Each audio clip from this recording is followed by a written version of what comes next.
Welcome to the When Whit Happens podcast. This is a podcast that helps you find ways to celebrate and live your best life, even when stuff happens. Now here's your host, Whitney West.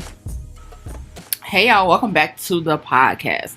So tonight I've been writing a paper. For those of you who do not know, I am in grad school. I am working on my doctorate education in higher education administration. And I was taking a break, as I often do when I do just a little bit of work, and looking on Instagram. And I noticed this, it's not a meme, just like a status that I see frequently in the community. And it's usually dealing with chronic pain or just people who have chronic illnesses in general. And it references about like fighting against your body or your body doing XYZ, and I hate that shit. And I get it, but I don't like it because I'm in my body and my body is me, and my body ain't do shit to me. Like, it really didn't. Like, something affected it that made it fuck up.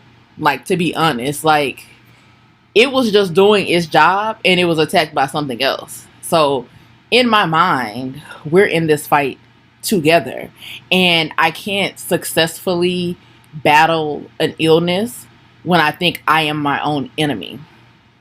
And that is essentially how I view when people say their body is fighting against them. No, there's something else going on in your body that has made your body react in such a way. For me, my illness is considered idiopathic, but most times it comes from a virus.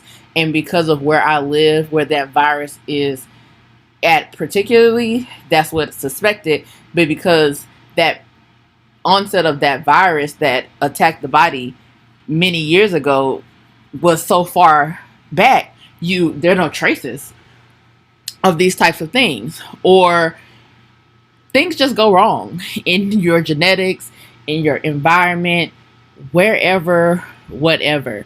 And it's not your body's fault. It's not like it is actively fighting against you, because why would it do that? It's outside of its control, is what I try to think about it. Because I feel like if I'm thinking about the fact that I'm always fighting something that I can't get away from, then it's like, what am I doing? I can't order a new body at all. Like, so what's the point? So I just get like kind of annoyed by it. And I was like, let me come on and talk about that. And it's just one of the things that like bothers me. And I understand the concept, like, absolutely. And I feel like people are able to express what they're feeling, and sometimes you be mad at your body or whatever, but it can't be your domineering thought when you want to push past what you're going through. Because if you're constantly at war with yourself, you're just gonna be constantly battling against yourself, and so you're just gonna be whittling away at yourself. But if you feel like you and your body are fighting a thing that has happened to your body, or a thing that is within your body, it's like now it's 2-on-1 instead of fighting head on head. Because it's kind of like, if you think about it, as people say in a marriage. So if you're in a relationship or something, when you have a problem, you're not fighting against each other. If you're trying to sustain the relationship, is you and your partner against the problem.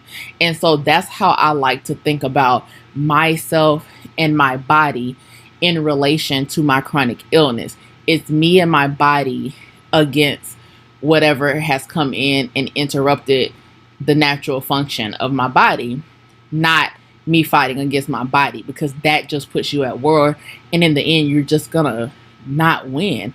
Or you're just going to wear yourself thin because you've essentially halved your effort in the fight. And I hope that all makes sense.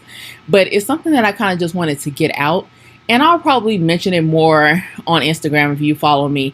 So you'll probably see something about it soon. But I was like, your girl ain't got out a podcast this week yet because grad school. But more content is coming. Like I said last week, the Lord is clearly telling me that I need to pre-record some things and get some things together. And I'm going to have just under 2 months free once I finish this paper that I'm currently writing.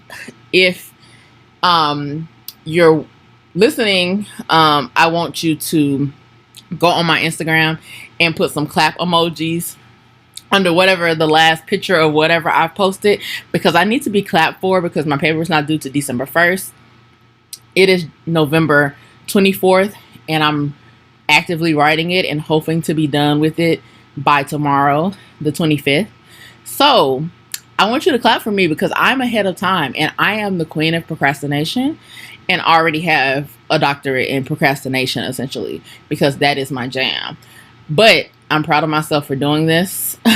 And I'm proud of myself actually for hopping on here and recording this really quickly, although it could be considered an act of procrastination. But either way, this is a quickie, and me and my body about to get back to writing this paper before we get tired and need to go to bed. So I'll holler at you next time. Thank you for listening to When Whit Happens. You can find Whitney living her best life at thewhitneywest.com and at The Whitney West on social media. Subscribe and follow for updates. Until next time, keep living your best life.